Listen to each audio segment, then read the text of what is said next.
Cipher के मामले पर सदर आरिफ अलवी का बड़ा बयान सामने आया। वो कहते हैं कि इस बात पर कायल नहीं कि कोई साजिश हुई है।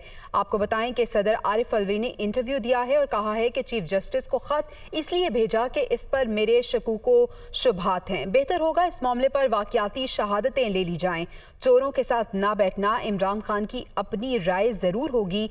ये भी कहा कि चोरों के साथ चोरी के मामले पर ना बैठें, जरूरत पड़ी तो इमरान खान को फैसला करना होगा। इमरान खान ने अपनी कश्तियां जलाई, मुझसे मशवरा करते तो मुख्तलिफ मशवरा दे सकता था। सदर आरिफ अलवी की जानिब से ये कहा गया है, उनकी जानिब से बड़ा बयान सामने आया है। एक इंटरव्यू में उनका कहना है कि इस बात पर कायल नहीं कि कोई साजिश हुई है। चीफ जस्टिस को खत इसलिए भेजा कि इस पर मेरे शकूको शुबहात हैं। बेहतर होगा इस मामले पर वाकयाती शहादतें ले ली जाएं। उनका मजीद कहना था कि चोरों के साथ ना बैठना, इमरान खान की अपनी राय जरूर होगी।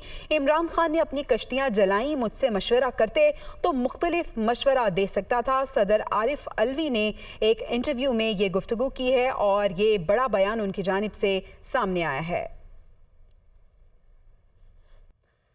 वफाकी वज़ीर कानून आज़म नज़ीर तारड़ का ये ट्वीट सामने आया जिसमें उन्होंने लिखा कि आइन के तहत सदर का आर्मी चीफ की तकर्री में कोई किरदार नहीं। आइन में आर्मी चीफ के तकर्रुर पर अपोजिशन से मुशावरत का जिक्र नहीं है। आर्मी चीफ का तकर्रुर खालिसतन वज़ीर आज़म का इख्तियार है। सदर की बेजा मुदाखलत मामले को सियासी रंग दे रही है। वफाकी वज़ीर कानून आज़म नज़ीर तारड़ की जानिब से ये ट्वीट सामने आया है जिसमें उन्होंने ये वाज़ेह किया है कि आइन के तहत सदर का आर्मी चीफ की तकर्री में कोई किरदार नहीं है। आइन में आर्मी चीफ के तकर्रुर पर अपोजिशन से मुशावरत का जिक्र नहीं है। आर्मी चीफ का तकर्रुर खालिसतन वज़ीर आज़म का इख्तियार है। उनका कहना है कि सदर की बेजा मुदाखलत मामले को सियासी रंग दे रही है। वज़ीर आज़म शहबाज शरीफ ने कहा है कि गैस इंतहाई महंगी और हमारी बिसात से बाहर हो चुकी है। दरामद करने की बहुत कोशिश की लेकिन इंतज़ाम नहीं हो सका। तेल और गैस की मसनूआत मंगवाने पर 24 अरब डॉलर खर्च कर चुके। थरकोल मंसूबा गेम चेंजर साबित हो सकता है।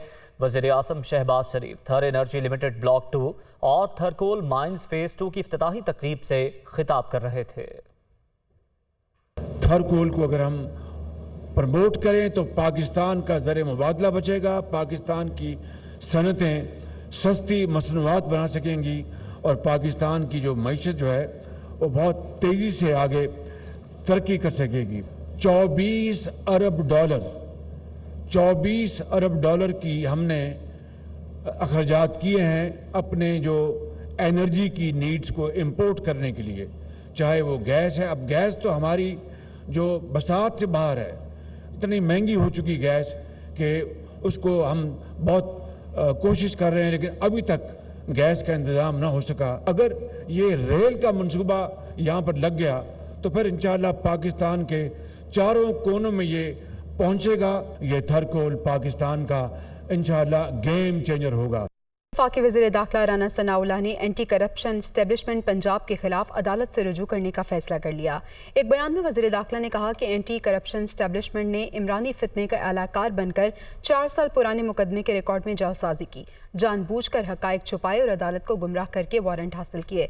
एंटी करप्शन पंजाब इस्लामाबाद को वारंट के साथ रिकॉर्ड फराहम नहीं कर रही, जो कि एक कानूनी तकाजा है। उन्होंने कहा कि जालसाजी और रिकॉर्ड में टैंपरिंग करने पर अदालत से रुजू करने का फैसला किया है।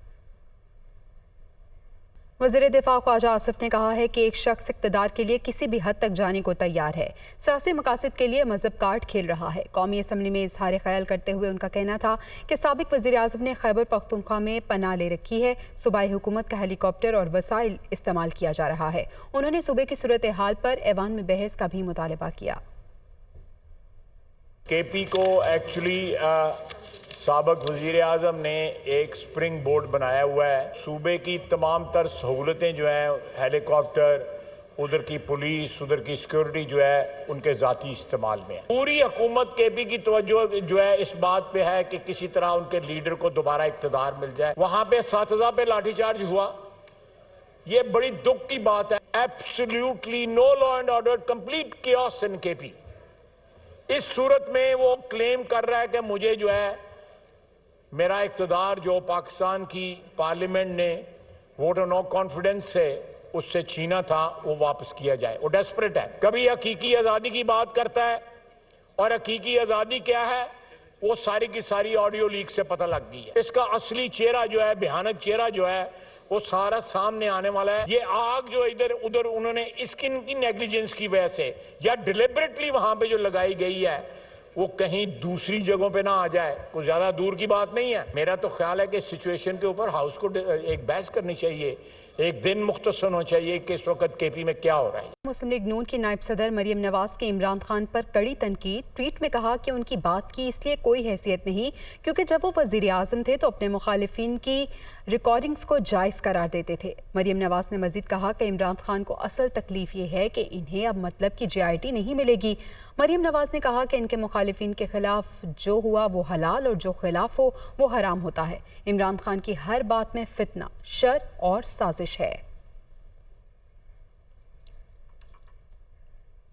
وفاقی وزیر سعد رفیق نے کہا ہے کہ سیاست میں جو چل رہا ہے وہ کسی طور پر ملکی مفاد میں نہیں, چڑھائی کی باتوں سے کچھ نہیں نکلے گا. کیا عمران خان کے وفاقی دارالحکومت میں آ کر بیٹھنے پر شہباز شریف اسمبلی توڑ دیں گے؟ ایسا نہیں ہو سکتا. دینگا مشتی کی سیاست میں تباہی کے سوا کچھ نہیں ملے گا. وہ لاہور میں نیوز کانفرنس کر رہے تھے. یہ جو چل رہا ہے پاکستان کی سیاست میں یہ ملک کے مفاد میں نہیں. چڑھائی کی باتیں کر رہے ہیں, اس میں سے بھی کچھ نہیں نکلے گا. آپ چڑھائی کر لیتے ہیں, آپ کیپٹل میں آ کے بیٹھ جائیں, وزیر اعظم ہاؤس میں آ کے بیٹھ جائیں. آپ شہباز شریف سے اسمبلی توڑوا سکتے ہیں؟ نہیں توڑوا سکتے. اور ہم اکیلے بھی یہ فیصلہ کرنے کے مجاز نہیں ہے, ہم ایک اتحاد ہے. آپ اگر بات کرنا چاہتے تو آپ اسمبلی میں تشریف لے آتے. ملک کو چلانا اصل ایشو ہے. تمام سٹیک ہولڈر ہوش کا دامن تھامیں, سول سرچنگ کریں. ہم کر کیا رہے ہیں؟ آپ کل الیکشن کروا دیتے ہیں, اور اگر وہ الیکشن کے رزلٹس ہی نہیں ماننے تو کل الیکشن کیوں کرایا جائے؟ پھر دینگا مشتی کی سیاست میں سے سوائے تباہی کے کچھ نہیں ملے گا. بلوچستان عوامی پارٹی کے MNA خالد مکسی کا کہنا ہے کہ حکومتی لوگ تو عمران خان کو نکالنے آئے تھے, اب انہیں وزارتوں کی لالچ پڑ گئی. سب کچھ PTI دور کی طرح چل رہا ہے. بہتر ہے یہ استعفیٰ دے دیں اور وزارتیں اتحادیوں کے حوالے کر دیں, ان سے بہتر معاملات چلا کر دکھائیں گے. قومی اسمبلی میں اظہار خیال کر رہے تھے. یہ جو حکومت والے سارے بیٹھے ہیں یہ آئے تھے عمران خان کو نکالنے, مگر ان کو لالچ پڑ گئی منسٹریز کی. بہتر ہے کہ سارے استعفیٰ دے دیں, جو ہم الائز ہیں ہمیں دے دیں, ہم سارا آپ کو ٹھیک چلا کے دیں گے, پریزنٹ بھی ہوں گے, جواب بھی دیں گے. یہ سارا چھوڑ دیں, یہ منسٹریوں کے سر درد چھوڑیں, ہمیں کرنے دیں. انہوں نے بڑی منسٹریاں کی, کوشش کی, مگر سیم عادت رہی ہے. ایٹیٹیوڈ کا بھی مسئلہ ہے, آتے بھی نہیں ہیں, تو یہ کیسے چلے گا سر؟ میں سمجھتا ہوں کہ ان کو سب کو استعفیٰ دے کے, اور ہم جتنے بھی الائز ہیں جنہوں نے حکومت کو کھڑا کیا لے کر آئے, ہمیں چانس دیا جائے. ان کا ٹارگٹ تھا عمران خان کا نکالنا, وہ ہو گیا. منسٹری تو ان کا پرپز ہی نہیں تھا.